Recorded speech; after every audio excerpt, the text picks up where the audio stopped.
Olá! Está na hora de ficar bem informado em Libras. Quer saber mais sobre o nosso programa e ficar por dentro do universo da acessibilidade? Entra lá no facebook.com/Visual TV Brasil.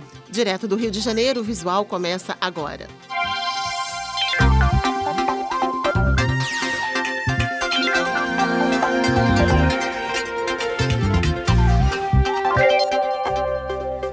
A Organização Mundial de Saúde tem estudos pessimistas quando o assunto é câncer. Segundo a OMS, até o final da década, o número de casos vai crescer 50% em todo o mundo. E a boa notícia é que as novas tecnologias aliadas a um diagnóstico antecipado, ou seja, no estágio inicial, praticamente garantem a cura da doença. É o que você vai ver a partir de hoje numa série produzida pela Rede Minas. O diagnóstico assusta, deixa muita gente sem palavras, muitos nem o nome conseguem dizer. Mas é fato, cada vez mais gente sofre com a doença. O número de casos vai aumentar 50% até 2030. Você sabe do que eu estou falando? Do câncer. A maioria dos casos é consequência do nosso estilo de vida moderno, corrido, apressado, pouco saudável.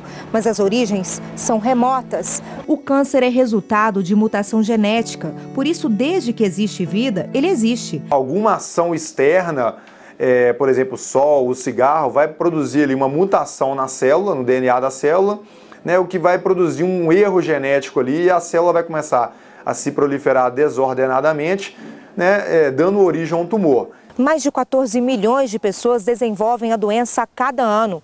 Em 2030, se os números continuarem aumentando, serão 21 milhões de pacientes. No Brasil, quase 224 mil pessoas morreram em 2015 por causa do câncer. É como se 10% de todos os moradores de Belo Horizonte fossem vitimados pela doença. Ela mata e mata muito no nosso país. É uma doença assim, que é a segunda causa de mortalidade no mundo. Está caminhando para ser a principal causa de mortalidade nos próximos 30 anos. Então, é um problema de saúde pública mundial. É uma doença muito grave e, portanto, ela precisa ser muito bem entendida para ser prevenida e para que nós possamos estar preparados para um diagnóstico precoce. 30% dos casos são hereditários, transmitidos dos pais aos filhos. Mas a grande maioria, 70%, deixa claro que o nosso estilo de vida está nos adoecendo e até matando. O câncer está aumentando porque as pessoas cada vez têm hábitos de vida menos saudáveis. Então as pessoas estão cada vez mais obesas, mais sedentárias, fumando, bebendo e se alimentando mal. Eu tinha uma vida sedentária, eu me alimentava super mal, muito baseada em carne vermelha, gordura, né? Aquele torresminho gostoso. O diagnóstico do câncer de mama veio em 2015. Depois de passar por sessões de químio e radioterapia, ela estava pronta para receber alta. Veio então mais uma notícia ruim. O câncer tinha se espalhado pelo fígado, coluna e na outra mama. Esses pontinhos que a gente vê na radiografia dela são as metástases. Ela hoje é uma doente crônica. Agora é o tratamento para conter essas metástases, limpá-las, para eu continuar aí no controle, que é o resto da vida. Eu vou morrer com câncer, mas não de câncer. Além dos hábitos de vida saudáveis, é extremamente importante não negligenciar alguns sintomas. Alexandre sempre fez controle médico regularmente. E quando foi em julho de 2015, eu fui lá, não deu nada. Quando eu voltei lá em janeiro de 2016, aí já apareceu. Foi um choque. Hoje comemora a descoberta do câncer de próstata cedo e mais ainda a cura.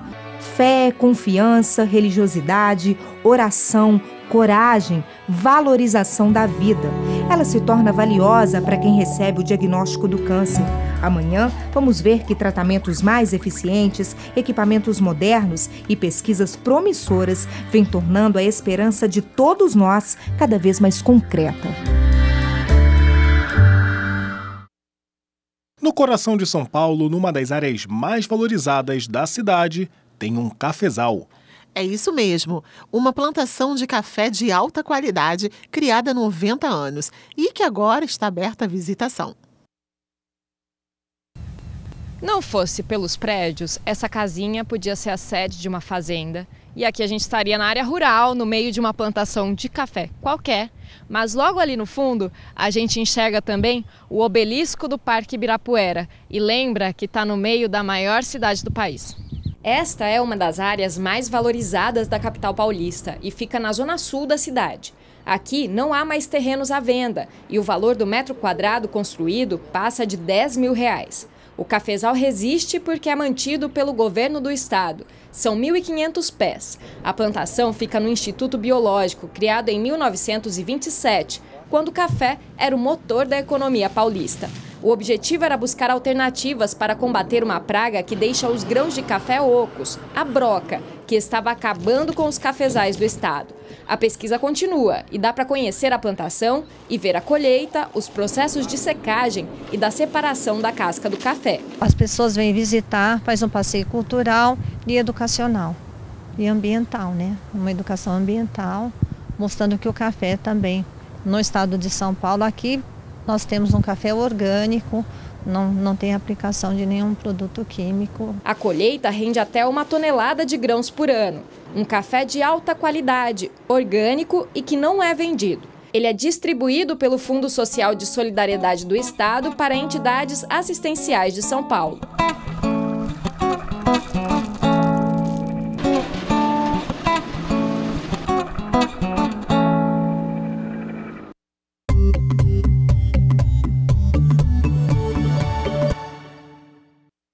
Olá, tudo bem? A lei está lá, 8.213, promulgada em 1991, conhecida como a Lei de Cotas. Obriga empresas com mais de 100 funcionários a contratar de 2% a 5% de pessoas com deficiência. Esta lei ainda não é uma realidade para a maior parte das empresas. Apesar disso, dados da RAIS, a Relação Anual de Informações Sociais de 2015, apontam que, nesse ano, foram criadas 403.255 vagas para PCDs. Estamos caminhando, é verdade, a passos lentos. Se todas as empresas obedecessem o estabelecido na lei, ao menos 764 mil postos de trabalho estariam à disposição das pessoas com deficiência. Para a empresa receber uma pessoa com deficiência, algumas adaptações precisam ser feitas. Instalação de rampas, de banheiros adaptados para cadeiras de rodas, sinais sonoros e instruções de braille para deficientes visuais, entre outros itens. Os maiores entraves, no entanto, são as questões comportamentais. E é aí que a coisa pega, né? A maioria dos empregados não sabe lidar com as diferenças, até porque não tiveram chance de conviver com PCDs. A sensibilização de gestores e funcionários dessa forma é fundamental. Os funcionários com deficiência deverão ser avaliados da mesma forma que qualquer outro. Mas é importante notar que a experiência exigida de um empregado dito normal não pode ser a mesma exigida de um trabalhador com deficiência. As políticas de inclusão devem investir em informações que desmistifiquem preconceitos para garantir a existência de um ambiente de trabalho justo e inclusivo para os profissionais com deficiência ou os reabilitados pela Previdência Social. Nós ficamos por aqui. Um abraço para você que acompanha o Visual e até a próxima. O esporte é um bom aliado em reabilitações. E a capoeira é o grande exemplo. Em 2013, o garoto Arthur perdeu os movimentos da perna após uma infecção causar a compressão da medula espinhal. Uma cirurgia e alguns meses de UTI depois, ele começou a recuperar a sensibilidade. A partir daí, Arthur teve que reaprender a andar e se equilibrar. No ano passado ele conseguiu. Amparado por uma equipe multidisciplinar, o garoto hoje já até pratica esportes. A história do Arthur é uma história assim, bem simbólica da superação, né? A medicina, depois a história da fisioterapia e, por fim, a educação física. E hoje ele aí no esporte, ele está sempre superando os seus limites, né? Graças a Deus, graças também a essa obstinação que ele tem, entrou aí o esporte na vida dele e agora vai ficar para sempre. Mas foi na capoeira que o Arthur encontrou o esporte perfeito para continuar sua trajetória de reabilitação. Aliado às sessões de fisioterapia 5 vezes por semana, Arthur começou a praticar natação, caiaque e até muay thai. Mas nenhuma modalidade conquistou como a capoeira. Deu muito certo, né, cara?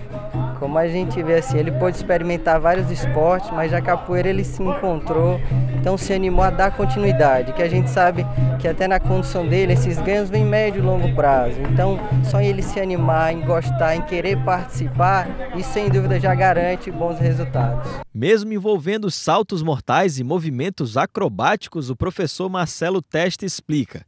Há um trabalho de adaptação das aulas para lidar com essas limitações de Arthur. Tive que aliar um pouco o conhecimento da capoeira e sim dos movimentos com as necessidades que o Arthur tinha no momento, né? Então a gente começou a fazer um trabalho individual com ele, um pouco de integração com ele e vendo até onde ele podia ir e até onde ele conseguia, o limite que ele conseguia passar com os movimentos da capoeira. Para o garoto é uma grande felicidade conseguir realizar um novo golpe ou movimento. E a chave para essa evolução é a paciência. Eu tinha muita dificuldade na transição da casinha para o caranguejo, porque eu caía no chão, porque não pode cair no chão quando está no caranguejo, tem que ficar, não pode bater no chão, não pode. Eu sempre batia no chão. Aí, de uns dias para cá, eu consegui fazer melhor esse movimento. E o visual fica por aqui. E você já sabe, para falar com a gente é só mandar uma mensagem pelo WhatsApp. O nosso número é 021 974 522 300. Tchau, muito obrigada pela companhia. Tchau, tchau para você.